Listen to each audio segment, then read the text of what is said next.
जमलेल्या माझ्या तमाम हिंदू बांधवांनो, भगिनींनो आणि मातांनो,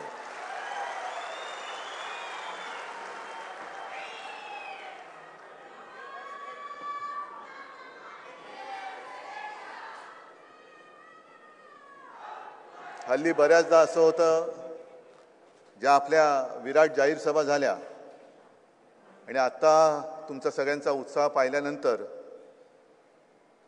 नाही म्हटलं तरी कुठेतरी मला भारावल्यासारखं होतं.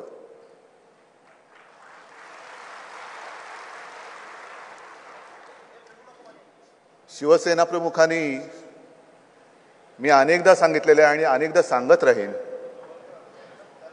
की तुमच्यासारखे सगळे लढवय्ये, साथी, सोबती, सवंगडी मला दिले, हे माझं किती जन्माचं पुण्य आहे, भाग्य आहे.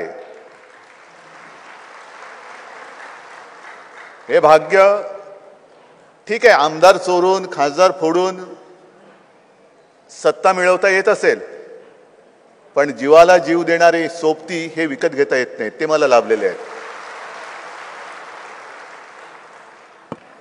तुमचं ऋण कसं फेडायचं, किती प्रयत्न केला तरी मी फेडू शकणार नाही.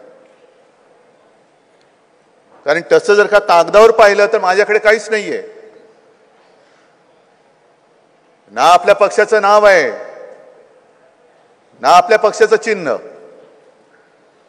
ज्यांना तुमच्या सगळ्यांच्या मेहनतीने तुम्ही जे रक्ताचं पाणी केलं, जी पदं आपण त्यांना दिली, ती सगळं भोगून लाचार मिंदे केवळ सत्तेच्या मोहापायी आणि खोक्यासाठी पलीकडे गेले. पण तुम्हाला मी काहीच देऊ शकलेलं नाही. आणि हे तुम्हाला माहिती आहे का, आत्ता तर माझ्या हातामध्ये तुम्हाला देण्यासारखं काहीच नाहीये. तरी देखील तुम्ही माझ्या सोबत आहात. आणि ही सोबत बघितल्यानंतर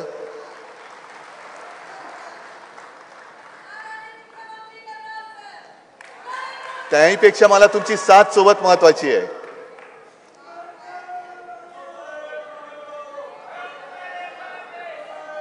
उद्या जवळपास उद्या आपल्या शिवसेनेचा वर्धापन दिन आणि परवा जागतिक गद्दार दिन.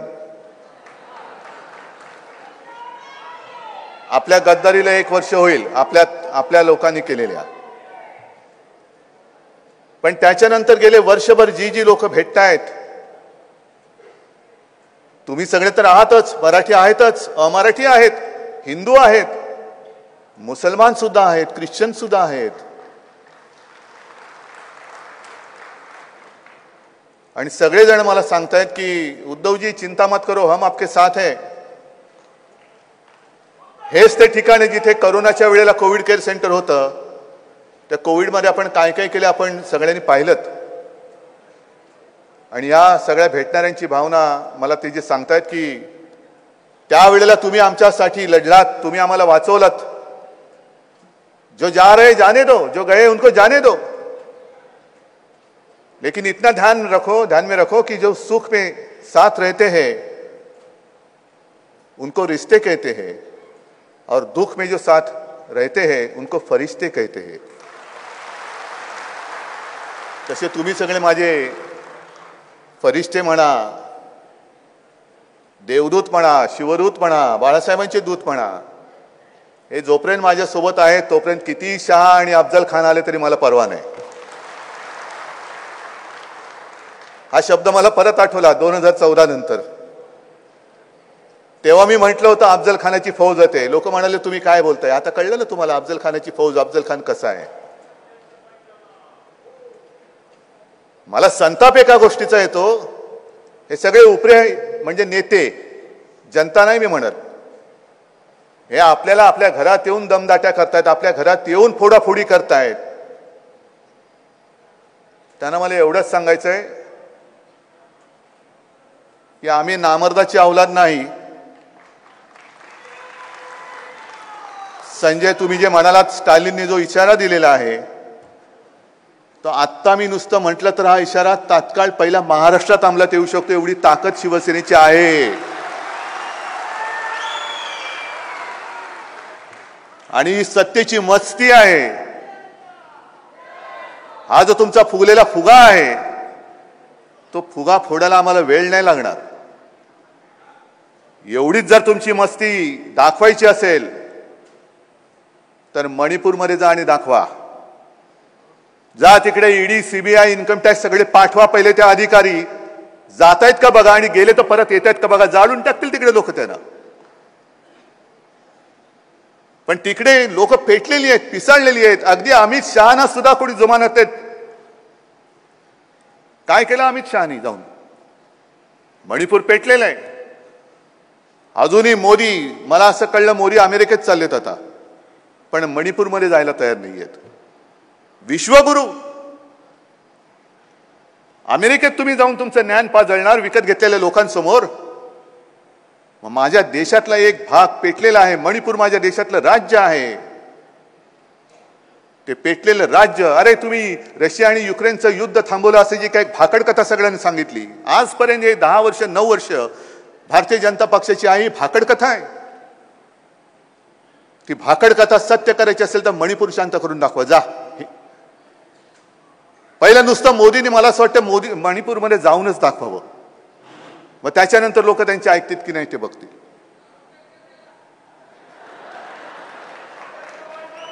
पण त्याच्यासाठी आधी मनामध्ये आत पेटायला पाहिजे. जे शिवसेना प्रमुखाने आम्हाला शिकवलं ते एक म्हणजे कोणावरती हात उचलू नका.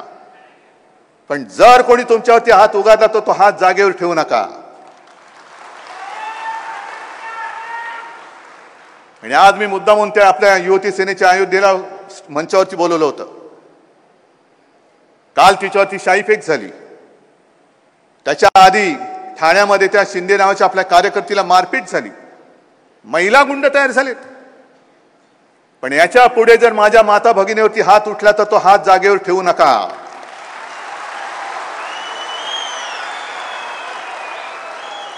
अन्याय आम्ही करणार नाही, पण आमच्यावरती अन्याय करणारा हात आम्ही जागेवर ठेवणार नाही.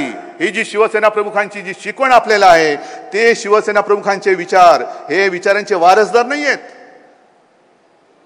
हे गद्दारांच्या विचारांचे वारसदार आहेत. शिवसेनेच्या समोर काही पहिलं आव्हान नाहीये. आणीबाणीचा काळ सुद्धा मला आठवतोय. आणीबाणी नंतरची जनता पक्षाची राजवट देखील मला आठवते. त्यावेळेचे जे आपले सगळे नेते होते, सुभाष देसाई आहेत, मला वाटतं दिवाकर रावतेजी वगैरे, तेव्हाचे सिनियर लोक तेव्हा होते. जनता पक्षाची लाट आली होती आणि शिवसेना प्रमुखांना शिवसेना भवनमध्ये आपल्यापैकीच एकाने सांगितलं होतं, म्हणजे त्यावेळेचे जे एक होते नेते, नंतर ते गेले जनता पक्षात. ते म्हणाले, बाळासाहेब आपली शिवसेना आता राहिलेली नाही. ही जी काय तुमच्या मनामध्ये शिवसेना तुम्हाला वाटते, ही शिवसेना फक्त आणि फक्त तुमच्या आजूबाजूला जे 4-10 सुरेमारेवाले आहेत तेवढ्यापुरती शिवसेना आहे. आता आपल्याला जनता पक्षात जाण्याशिवाय दुसरा प्रत्यय राहिलेला नाही, दुसरा कोणताही पर्याय राहिलेला नाही. आणि मग शिवसेना प्रमुखांनी सांगितले, ठीक आहे, अड्डा असले तरी माझे कट्टर आहेत, मी त्यांच्या बरोबरीने त्यांना सोबत घेऊन माझी शिवसेना पुन्हा उभी करून दाखवेन. अड्डा असले तरी चालतील, पण निष्ठावान आहेत.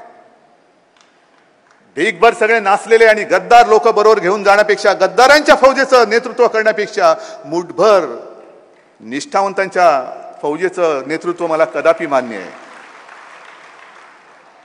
कारण युद्ध हे लढलं जातं ते निष्ठेवरती लढलं जातं. आज जो डाव चाललेला आहे तोच चाललेला आहे. मी मागेही तुम्हाला सांगितलं होतं की पानिपतच्या युद्धाच्या वेळेचा तो प्रसंग, अब्दाली बाहेरून आला होता, त्याचं पण नाव काय शाह होतं,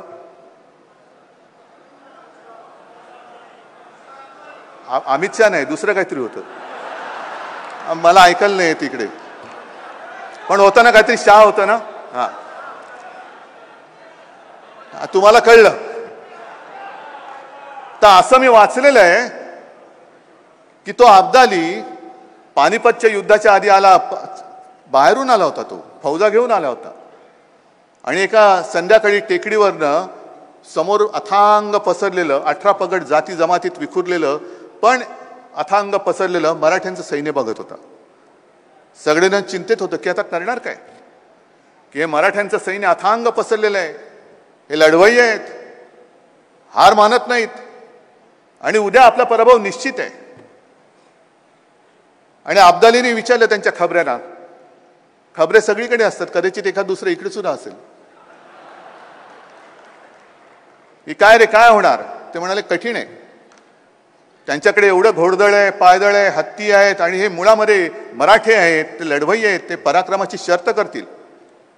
अब्दाली शांत ऐकत होता आणि त्यांनी पटकन विचारलं, सगळे ठीक आहे पण ह्या समोरच्या धुराच्या रेषा दिसत आहेत ना, हे काय? समोरच्या धुराच्या रेषा दिसत होत्या.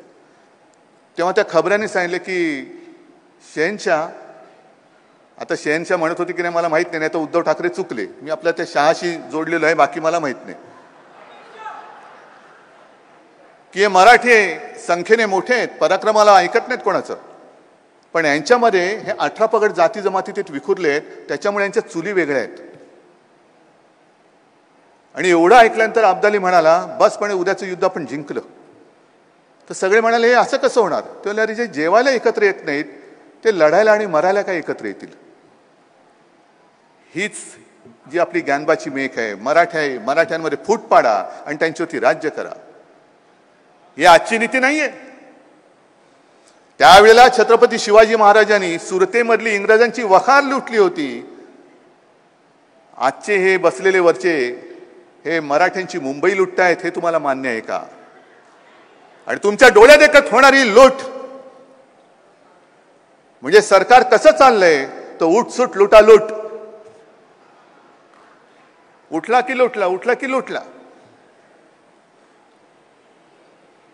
त्यावेळेला संयुक्त महाराष्ट्राची जी चळवळ झाली होती, म्हणजे तेव्हा सुरतेचा एक विषय होता, संयुक्त महाराष्ट्राची चळवळ झाली होती, तेव्हा मोरारजी देसाई आपले मुख्यमंत्री होते. त्यांना मुंबई महाराष्ट्राला देऊ द्यायची नव्हती. इकडे सुद्धा नरमळी घेतली, तिकडे सुद्धा घेतली.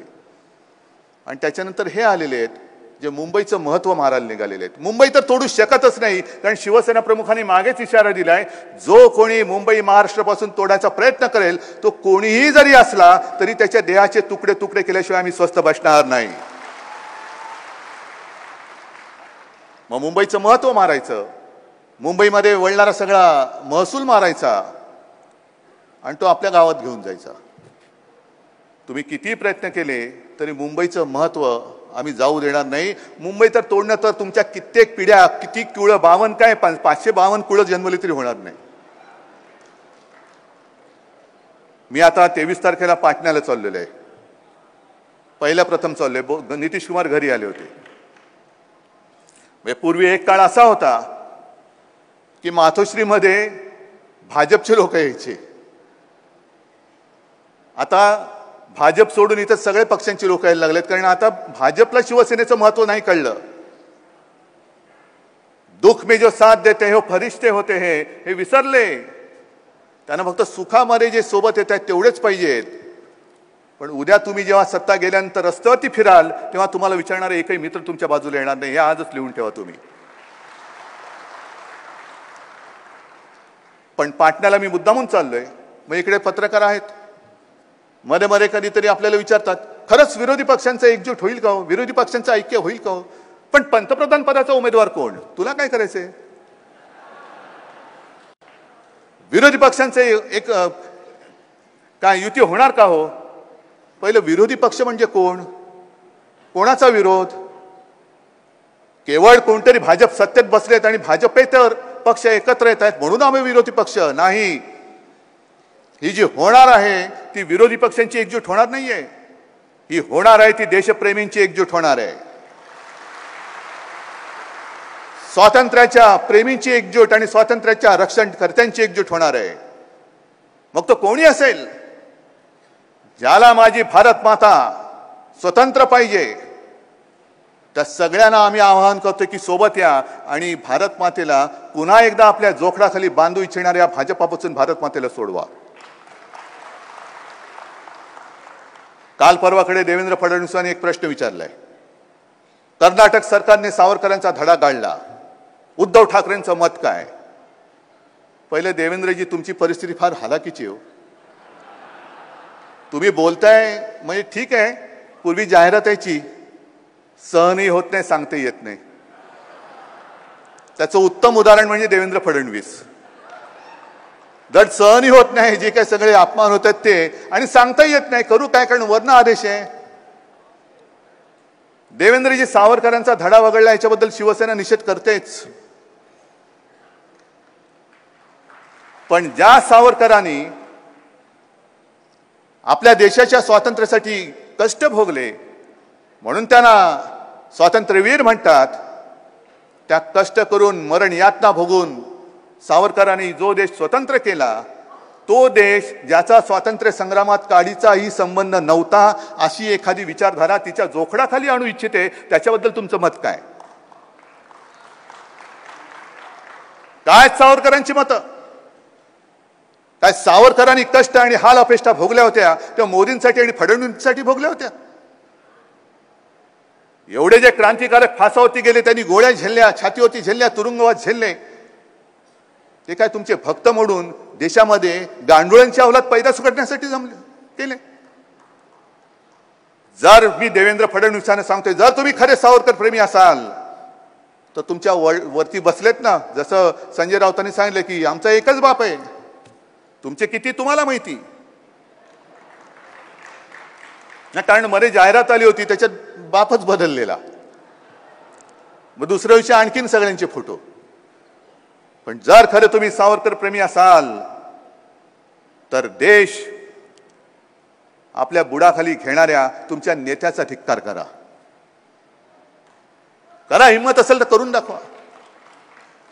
आणि म्हणून मी जे म्हणतोय की आम्ही भाजपेतर जे पक्ष एकत्र येतोय ते देशाचं स्वातंत्र्य, देशाची लोकशाही ही आबाधित ठेवण्यासाठी येतोय. आज संजय तुम्ही जे रोखोक मध्ये लिहिलेलं आहे, तो ट्विटरचा माजी सीईओ, काय त्याचं नाव, डोर्सी, जॅक डोर्सी, जेव्हा आपल्या देशामध्ये शेतकरी आंदोलन चाललं होतं तेव्हा त्याला आपल्याकडनं, इथल्या सरकारकडनं धमक्या दिल्या गेल्या की खबरदार, ट्विटरवरती जी काही ट्विट येतात आणि शेतकरी आंदोलनाबद्दल जी काही बाजू मांडली जाते ते पहिले ट्विट वगळा, नाहीतर तुमच्या भारतातल्या, हिंदुस्थानातल्या कार्यालयांवरती आम्ही धाडी टाकू, तुम्हाला आम्ही त्रास देऊ. त्याच्यानंतर तुम्ही आज संजय दुसरं त्या स्मृती इराणींचं एक उदाहरण दिलेलं आहे. त्याने एकाने प्रश्न विचारल्यानंतर ते थेट त्या प्रतिनिधीच्या मालकाशी बोलल्या आणि त्या प्रतिनिधीला नोकरीवरूनच काढून टाकलेलं. मग कोणत्या दिशेने आपण चाललो तुम्हाला कळतंय काय? आपण काय काय वेळेला नुसती नावं ऐकून सोडून देतो आणि नको रे बाबा त्यांनी ते काय केलं त्याची आठवण सुद्धा नको. हिटलर सुद्धा असाच माजला होता आणि हिटलर म्हटल्यानंतर त्याच्या त्या छळछावण्या, अनेक लोकांची त्यांनी केलेली कत्तल, लोकांचे केलेले छळ, हे सगळं आपल्या डोळ्यासमोर येतं. पण पहिलं लक्षात घ्या याची सुरुवात कशी झाली.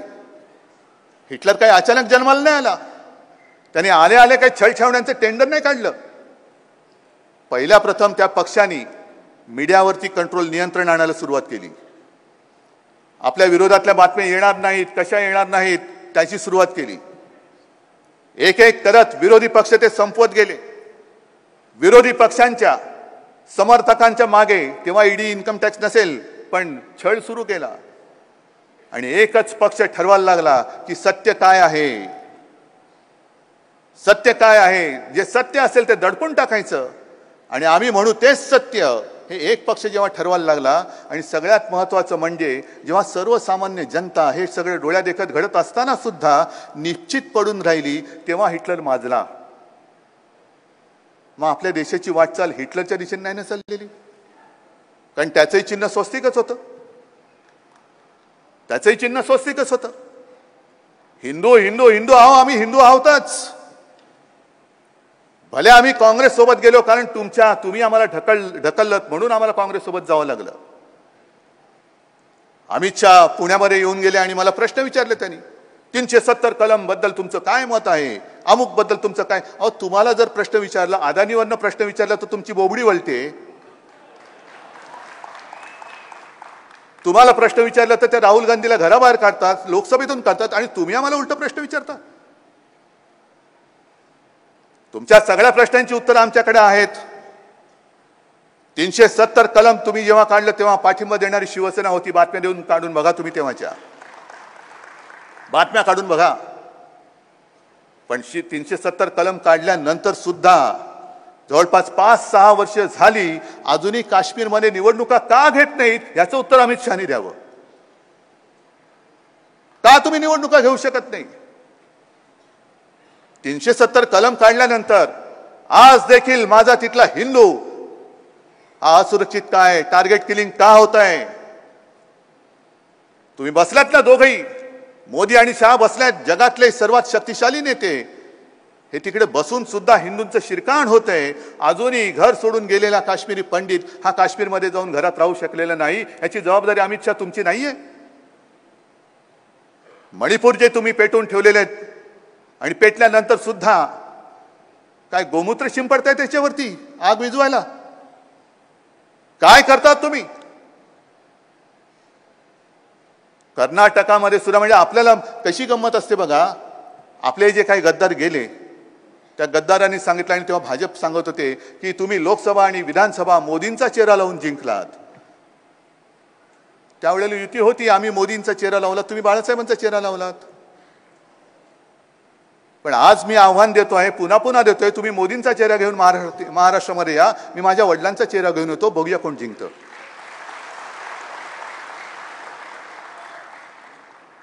कर्नाटकामध्ये तुम्ही मोदींचा चेहरा वापरला होतात ना, मोदींचा चेहरा कमी पडायला लागला म्हणून मोदींनी बजरंग बली की जय म्हणून नारा दिला होता. आता त्या बजरंग बलीने आत्ताचा जो कुठला पिक्चर आला ना, कुठला आदिपुरुष, त्यातला डायलॉग न वापरताना पेटवली ना तुमची सत्तेची खुर्ची, लावली ना बुडाला आग. मग मोदींचा चेहरा कुठे गेला? मोदींची जादू कुठे गेली? जय बजरंग बली कुठे गेला तुमचा? कारण आता लोकांचे डोळे उघडायला लागलेले आहेत. नुसतं एकमेकांमध्ये भांडणं लावून दंगे धोपे करून निवडणुका जिंकता येणार नाहीत. एकदा जिंकू शकाल, पण ज्या पद्धतीने तुमचं कामकाज सुरू झालेलं आहे ते कामकाज बघितल्यानंतर संपूर्ण देशात तुम्हाला आगी लावून तुमच्या सत्तेची पोळी भाजायची की काय असा प्रश्न माझ्यासमोर पडलेला आहे. गुंडगिरी गुंडगिरी गुंडगिरी. आता खरं म्हणजे मला आता बोलायला काही शिल्लक राहिलं असेल काय वाटत नाही मला, कारण सगळ्यांनीच आधीच्या लोकांनी छान विषय घेतलेले आहेत. सुभाष देसाईजींनी चांगलं सांगितलेलं आहे, आदित्यने विषय मांडलेला आहे, कोरोनामध्ये आपण काय काम केले हे तुम्हाला सांगितलेलं आहे. हे मुद्दामून तुम्हाला सांगतोय, संपूर्ण राज्यातून तुम्ही आलेला आहात. हे सगळं तुम्हाला का सांगितलं? कारण शिवसेना उत्तम पद्धतीने सरकार चालू शकते, सरकार चालून दाखवलेलं आहे, हे आपण लोकांना सांगायला पाहिजे. अनपेक्षितपणाने मला मुख्यमंत्री पदाची जबाबदारी घ्यावी लागली. घेतली मी, इच्छा नव्हती, पण आव्हान होतं, कारण परतीचे दोर कापून टाकले होते. अरविंद सावंतना मी सांगितलं होतं, अरविंद हे जमत नाहीये, केंद्रीय मंत्रिपदाचा राजीनामा द्या. अरविंद सावंत मला विचारत नाही बसले का माझं काय चुकलं, नुसतं येस सर फोन ठेवला आणि जाऊन राजीनामा दिला.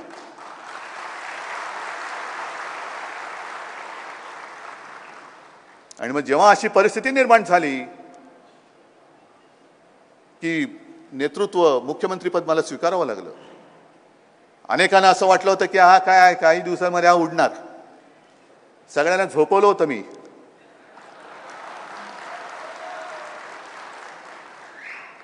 फक्त थोडंसं एक दुर्दैव आड आलं ते सोडून द्या, त्याच्यात मी काय अडकून पडणार नाही. पुन्हा उभा राहिलेलं आहे तुमच्या ताकदीवरती आणि तुमच्या आशीर्वादामुळे.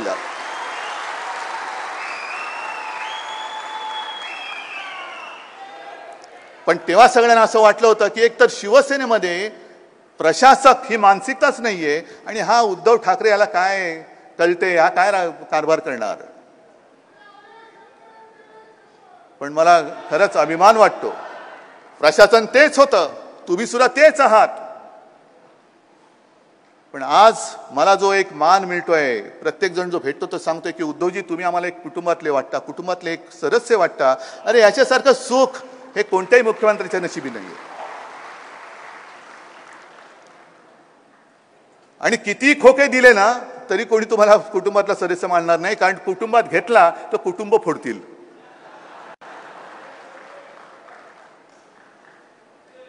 ही अशी सगळी अवलाद आहे.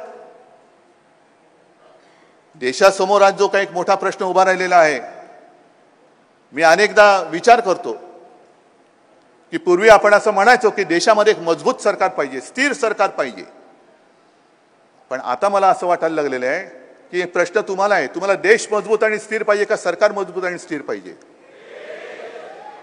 मग जर देश मजबूत पाहिजे असेल तर सरकार अस्थिर असायला पाहिजे की काय? कारण अस्थिर असेल, आपण पूर्वी एनडीए मध्ये होतो, वाजपेयी पंतप्रधान होते, त्याही वेळेला जयललिता, ममता, समता, म्हणजे तेव्हा कोण हिंदुत्ववादी वगैरे कोणी कोणाचं काही बघितलं नव्हतं. फक्त सत्ता स्थापन करायची. तुम्ही हिंदुत्ववादी असलात काय नसलात काय, कोणी असलात तरी या, पण आम्हाला बसवा. आणि वाजपेयीजीने कारभार चांगला करून दाखवला होता. त्याच्यानंतर नरसिंहरावांनी चांगला कारभार करून दाखवला. पण एक टिकोजीराव आले, एका हाती सत्ता, वाटलं होतं चांगलं झालं आता, पण देशाचे तुकडे पडतील की काय अशी परिस्थिती निर्माण झालेली आहे. देशाचे तुकडे पडतील की काय? कारण हे बुवा एका जागी बसतच नाही. बरं, माझ्यावरती जी काही टीका केली जाते की उद्धव ठाकरे घराबाहेर पडलेच नाहीत, नाही पडलो. कारण महाराष्ट्र माझं घर आहे. केवळ मातोश्री तर आहेच, पण महाराष्ट्र माझं घर आहे. पण मी घरात बसून माझं महाराष्ट्र घर सांभाळून दाखवलं होतं. आज यांचं जे काय चाललेलं आहे की गल्लीत गोंधळ आणि दिल्लीत मुजरा, उठसूट दिल्लीमध्ये जातात मुजरे मारायला. जी हुजूर, जी हुजूर. अरे कसला जी हुजूर? वरनं डोळे वटारले की इकडे रस्ते ओले होतात, म्हणजे पावसाचे दिवस आहेत म्हणून. ह्या असा महाराष्ट्र, हा लेचा पेचा मिंधा महाराष्ट्र, ह्या शिवसेना प्रमुखांचा विचार नव्हता कधी. हा विचार नाही कधी. 19 जून 1966 मुळामध्ये, आता मला असं वाटतं 2-4 जे काही लोक राहिले असतील तो प्रत्यक्ष क्षण बघणारे, त्यातला मी एक भाग्यवान आज तुमच्यासमोर उभा आहे की शिवसेनेची स्थापना जी झाली दादरला, कदम मॅन्शन, आम्ही तेव्हा दादरला राहत होतो, रानडे रोड. सकाळी 9:15 सुमार असेल. आता ते सगळं शिवसेना प्रमुखांनी सांगितलेलं आहे की माझ्या आजोबांनी त्यांना विचारलं, अरे सगळी गर्दी जमते, पुढे काय करायचं ठरवले की नाही, काय संघटना पक्ष वगैरे काढायचे की नाही. तो विचार चाललेला आहे. विचार चालल्या म्हटल्यानंतर पटकन पुढचा प्रश्न आला, नाव काय देणार? तर अजून पक्ष काढायचे की नाही ठरवतोय, पण चाललंय. आणि आजोबा पटकन बोलले, शिवसेना. आणि त्यावेळेला घरामध्ये एक आपले सहकारी होते, सहदेव नाईक. बाळासाहेबांनी सांगितले, सहदेव वाढवा नारळ. आणि छत्रपती शिवाजी महाराज की जय बोलून तो जो काही नारळ फोडला, मी मागेही बोललेलो आहे, त्या नारळाचे पाण्याचे शिंतोडे माझ्या अंगावरती उडालेले आहेत. त्यातला मी एक भाग्यवान आहे. हे काय सांगतात मला, आम्ही विचारांचे वारसदार. कसले विचार तुमचे? अरे जेव्हा शिवसेनेची स्थापना झाली तेव्हा एक तर तुम्ही रांगत असाल किंवा दुसऱ्या पक्षाच्या गोदडीमध्ये काहीतरी करत असाल. तुम्ही आम्हाला बाळासाहेबांचे विचार शिकवणार? तुम्ही आम्हाला बाळासाहेबांचे हिंदुत्व शिकवणार? महिलेवरती हात उगारणारं बाळासाहेबांचं हिंदुत्व असू शकतं? एक मंत्री महिलेवरती अत्याचार केला म्हणून आरोप झाल्यावरती त्याला मी गेट आउट केला होता. गेट आउट केला होता, काढून टाकला त्याला. त्यावेळेला काही जण म्हणजे यांच्यातले काही म्हणत होते, नाही नाही तो आपला आहे, तो आपला आहे. म्हटलं अजिबात नाही चालणार. जर मी त्याला या आरोपामध्ये त्याचं मी रक्षण करायला गेलो तर छत्रपती शिवाजी महाराजांचं नाव मी घ्यायला लायक नाहीये. कशाला मग शिवाजी महाराजांचं उदाहरण द्यायचं? तो रांजाचा पाटील असेल, आणखीन कोण असेल, बलात्कार केला म्हणून त्याला शिक्षा देणारे महाराज आणि त्यांचं नाव घेणारे आपण. पण महिलेवरती अत्याचार करणारा, महिलांना शिव्या देणारा तुमच्या मांडीला लावून बसतो आणि तुम्ही केवळ सत्तेसाठी सत्तार सोबत ठेवता. हे तुमचं हिंदुत्व? मला RSS ला सुद्धा विचारायचंय की तुमचे अमित शहा जे माझ्यावरती आरोप करतायत 370 कलम आणि 3 अमुक तमुक तमुक, एकदा तुमचं हिंदुत्व काय ते मोहनजी भागवतांना मी सांगतो की तुम्ही एकदा स्पष्ट कराच. आम्ही काँग्रेस सोबत जातो म्हणून वारंवार तुम्ही आमच्यावरती हल्ले करता, हिंदुत्व सोडलं, हिंदुत्व सोडलं, हिंदुत्व सोडलं. मग मुफ्ती महम्मद बरोबर तुम्ही जो काय पाठ मांडला होता तिकडे, ते काय होतं? तो धर्म कोणता होता? मशिदीमध्ये मोहन भागवत जात आहेत आणि आता ही मन की बात उर्दूमध्ये सगळीकडे सांगणार आहेत. हे हिंदुत्व सोडल्याचं लक्षण आहे की नाहीये? वारकऱ्यानं मारलं हे हिंदुत्व? समान नागरी कायद्याबद्दल उद्धव ठाकरेंचं काय मत आहे? तुम्ही समान नागरी कायदा आणा, आमचा पाठिंबा आहे. पण समान नागरी कायदा आणण्याच्या आधी आजचा का कालचा मुद्दामून मी नाव घेऊन सांगतोय, कारण सामनामध्ये नाही, लोकसत्तेमध्ये आलेला आहे अग्रलेख, तो वाचा. कारण सामना अनेक जण चोरून वाचतात आणि वरती सांगतात आम्ही वाचतच नाही. म्हणून हा अग्रलेख सामनाचा नाहीये, हा अग्रलेख लोकसत्ताचा आहे की एकदा काय तो कराच. आणि त्याच्यामध्ये समान नागरी कायदा म्हणजे काय आहे, हिंदूंना त्याचा किती त्रास होणार आहे हे पहिले लोकांना सांगा आणि मग सगळ्यांकडनं तुम्ही पाठिंबा मागा. काय समान नागरी कायद्याबद्दल तुमचं काय मत आहे? अरे कसला तुम्ही समान नागरी कायदा आणणार? एक गोवंश हत्या बंदी तुम्ही संपूर्ण देशभर करू शकत नाही. प्रत्येक राज्यामध्ये वेगवेगळे कायदे आहेत. महाराष्ट्रामध्ये मी मागेही दसऱ्या मेळाव्यात सांगितलं की महाराष्ट्रामध्ये माता गोव्यात जाऊन खाता.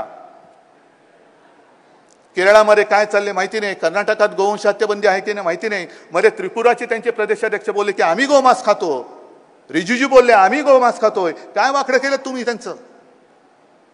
आणि समान नागरी कायदा जर का आणणार असाल तर राज्यकर्ते म्हणून समान वागणूक कायदा पहिल्यांदा आणा. कायदा सगळ्यांना समान आहे. केवळ खोटे नाटे आमच्यावरती आरोप करायचे, संजय राऊत घेतला की बोलतोय म्हणून टाक तुरुंगामध्ये, हा घेतला की टाक तुरुंगामध्ये. मग आम्ही जे काय आरोप करतो आहोत, सुभाष कुलवरती केलेत, आणखीन कोणाकोणावरती, ते आणखीन सगळं गोडाऊन भरलेलं आहे. सरकार आल्यानंतर हे काढणार आहोत आपण. पण आम्ही आरोप केले का झाकून ठेवायचं? आणि आमचे कार्यकर्ते, अगदी झोपडपट्टीत राहणाऱ्या कार्यकर्त्यांच्या घरावरती सुद्धा ईडी आणि सीबीआयने रेड केलेली आहे. उद्या एखादा पिसाळला आणि केलं काही वेडवाकडं तर जबाबदारी कोणाची? अमित शहाची. मागे जसं महापालिका विषय आदित्यने घेतला, मला हे उदाहरण द्यायला थोडंसं जड जातं कारण कुत्रा माझा आवडता प्राणी आहे. पण मुंबई महापालिकेची कुत्रा पकडण्याची गाडी फिरते आणि बेवारस कुत्रे असतात, ते पकडते आणि पांजरपोळात नेऊन टाकते. तसं सध्या भाजपचं झालेलं आहे. दुसऱ्या पक्षात जो भ्रष्टाचारी दिसेल, भ्रष्टाचारी दिसला की दिसला, उचल आणि टाक पांजरपोळमध्ये, उचल आणि टाक पांजरपोळमध्ये. म्हणजे झालंय असं की पूर्वी आणीबाणीशी लढणारा जनसंघ होता, तो जनसंघ जनता पक्षात घुसला आणि भाजप म्हणून बाहेर आला. नंतर आपल्याबरोबर युती केली. आता भाजपचा म्हणजे अगदी बाळासाहेबांचे विचार सोडले नाहीत ह्याचा पुरावा म्हणून कमळाबाईचा, कारण कमळाबाई शब्द माझा नाहीये, हा हिंदू हृदय सम्राटाने वापरलेला आहे. त्याच्यामुळे उद्या जर का आम्ही यांना कमळाबाई बोलायला लागलो तर तो बाळासाहेबांच्या विचाराचा वारसा आम्ही पुढे घेऊन जात आहोत, हे त्यांनी लक्षात ठेवावं.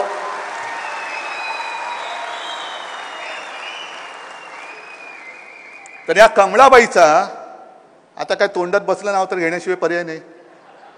या कमळाबाईचा आता बीजेपी म्हणजे भ्रष्ट जनता पार्टी झालेला आहे. आजपासून तो भ्रष्ट जनता पार्टी आहे. कारण भ्रष्टाचाराचे आरोप करायचे, 500 कोटीचा घोटाळा, 1000 कोटीचा घोटाळा, नंतर फुस सगळा गॅस सुटतो. पण घाबरून टाकायचं आणि पक्षात घ्यायचं, घाबरून टाकायचं. मग सगळे भ्रष्ट तुम्ही घेतल्यानंतर काय तुम्हाला सगळे अनुभवी माणसं म्हणून घेता तुम्ही?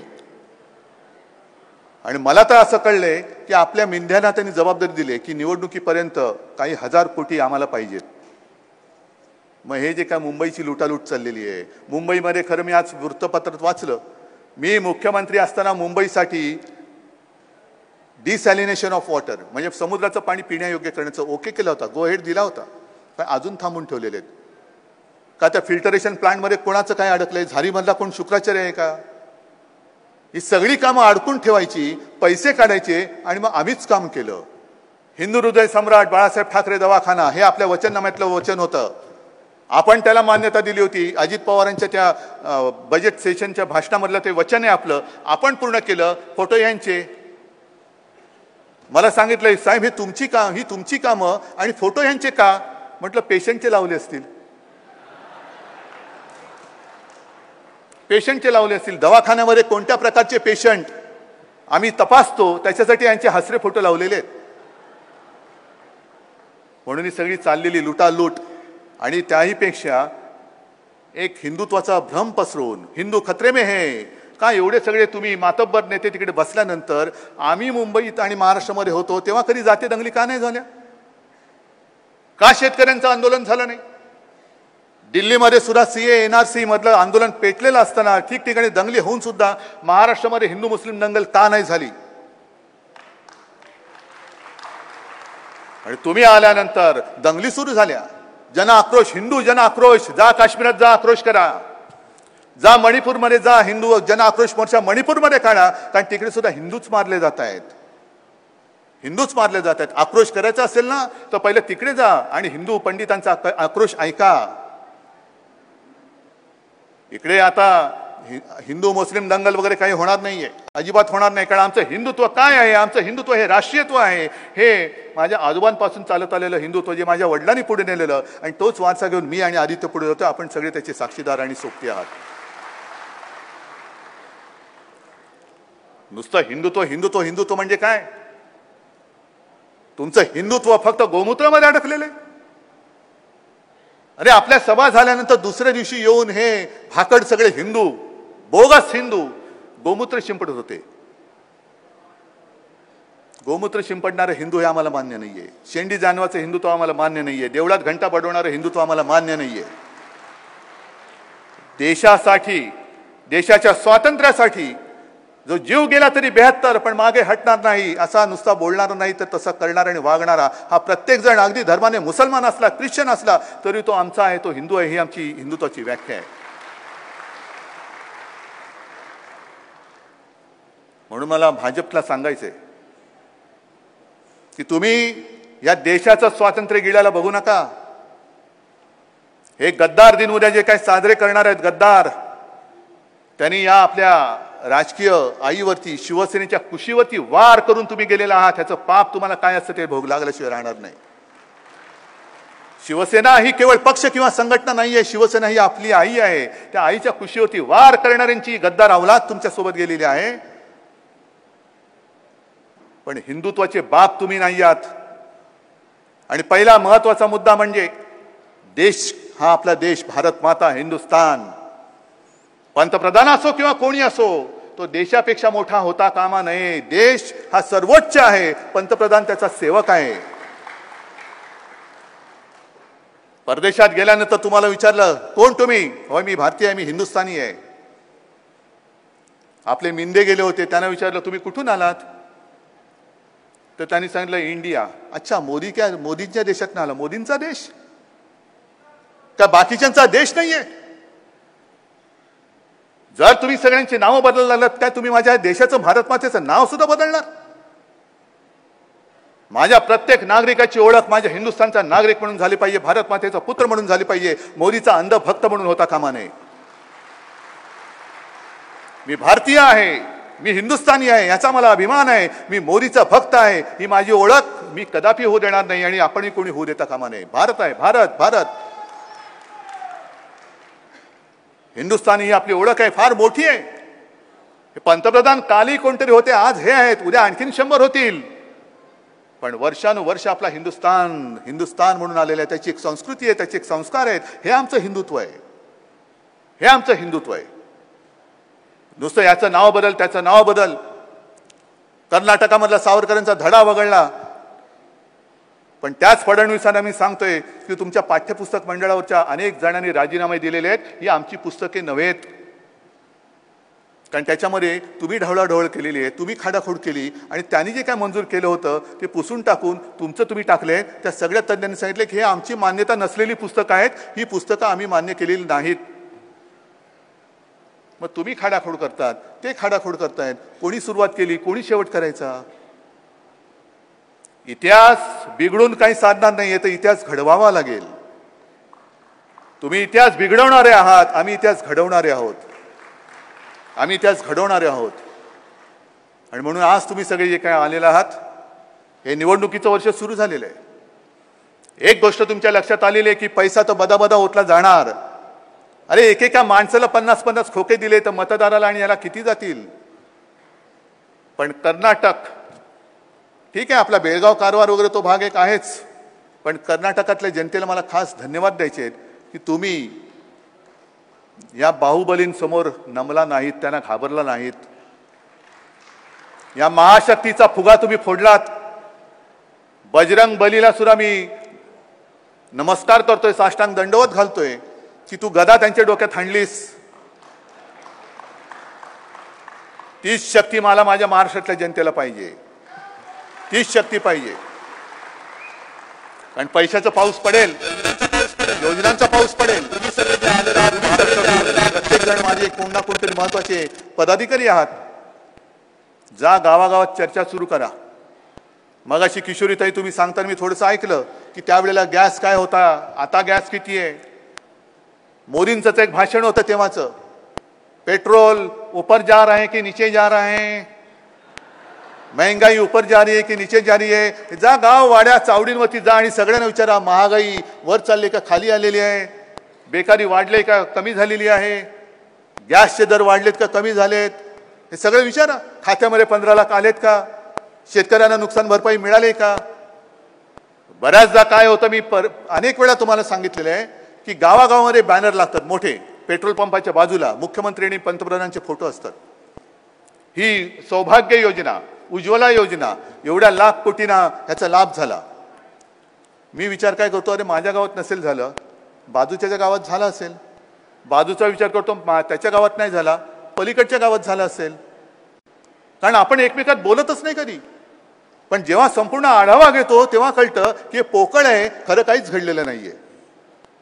म्हणून मला असं वाटतं की आता याची झाडाझडती घ्या, ती वेळ आलेली आहे की 10 वर्ष होतील पुढच्या वर्षी जेव्हा आपण लोकसभेच्या निवडणुकीला सामोरं जाऊ, तेव्हा 10 वर्ष झाली असतील मोदींच्या कारभाराला. 10 वर्ष ही आपल्या प्रत्येकाच्या आणि देशाच्या आयुष्यातली फार मोठी झालेली आहेत. 10 वर्षे फार मोठी असतात, फार काळ मोठा आहे. आणखीन किती काळ हे सहन करणार, ह्याच्यावर आणखीन देशाची विल्हेवाट कोण लावू शकतो, पंतप्रधान पदाचा उमेदवार कोण, हा जो मला प्रश्न विचारतोय, तेव्हा माझा उलटा प्रश्न आहे की आत्ता जेवढी देशाची विल्हेवाट लागले ह्याच्याहून जास्त विल्हेवाट कोण लावू शकतो, याचं उत्तर द्या. मग आम्हाला विचारा तुमचा पंतप्रधान पदाचा उमेदवार कोण. आणि म्हणून हे सगळं ह्या वातावरणामध्ये एक एक राज्य आता उभी राहत आहेत. ती राज्य उभी राहिल्याशिवाय देश आपला सावरला जाणार नाही.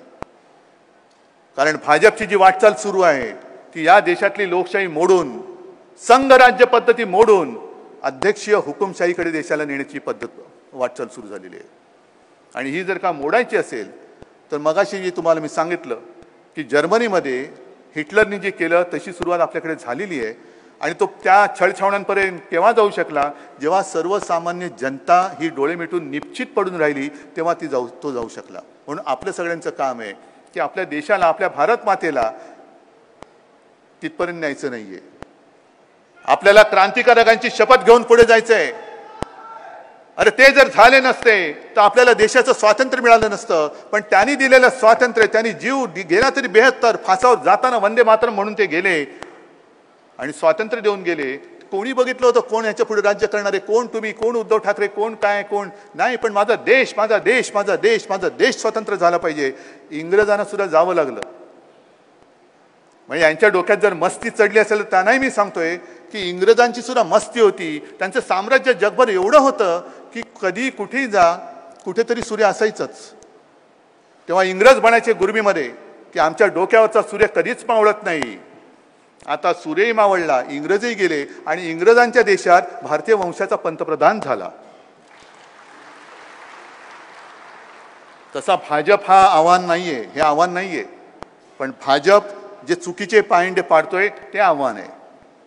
निवडून दिलेली लोक फोडून स्वतःची टिमकी वाजवणं आणि कारभाराची विल्हेवाट लावणं, हा जो काय पायंडा प्रथा परंपरा ते पाडतायत, हा मोडून काढायला आपलं काही वर्ष लागणार आहेत. म्हणून भाजपला जेव्हा लवकर आपण यांना सत्तेतून बाहेर काढू तेवढा आपला देश हा स्वच्छ राहील. हा देश जो भ्रष्ट करतायत तो देश कितीही गोमूत्र शिंपडलं तरी स्वच्छ होणार नाही. तर केवळ आणि केवळ मी म्हणेन फक्त तुमचे एक बोट व्यवस्थित मतदान करून हा देश स्वच्छ आणि देशाचं स्वातंत्र्य हे आपण कायम ठेवू शकतो. मला वाटतं आज तुम्हाला सगळं बरंच काही दिलेलं आहे. आणखीन काही सांगण्याची गरज नाही. आपण केलेली कामं नीट लक्षात ठेवा. आपल्यातला आत्मविश्वास आहे तो लक्षात घ्या आणि आपल्यावरती संपूर्ण देशाचं आणि सगळ्या हिंदूंचं लक्ष आहे हे लक्षात ठेवून अन्याय करणारा हात जागेवर ठेवायचा नाही ही शपथ घेऊन आता महाराष्ट्रात वाटचाल करा. जय हिंद, जय महाराष्ट्र.